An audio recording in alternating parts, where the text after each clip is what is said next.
سیدنا سلمان رضی اللہ تعالیٰ عنہ سے روایت ہے کہ رسول اللہ صلی اللہ علیہ وآلہ وسلم نے فرمایا، روز قیامت ایسا آدمی آئے گا جس سے یہ امید ہوگی کہ وہ اپنی نیکیوں کے بل بوتے پر نجات پائے گا۔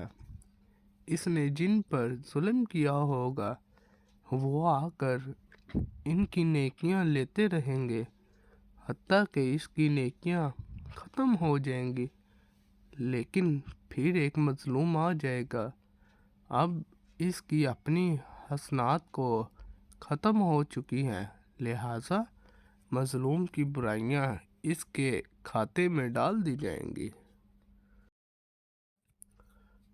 رسول اللہ صلی اللہ علیہ وآلہ وسلم نے فرمایا، اللہ تعالیٰ نصف شعبان کی رات کو اپنی مخلوق کی طرف جھانکتے ہیں اور تمام مخلوقات کو بخش دیتے ہیں، ما سوا شرک کرنے والے اور بغض رکھنے والے کے۔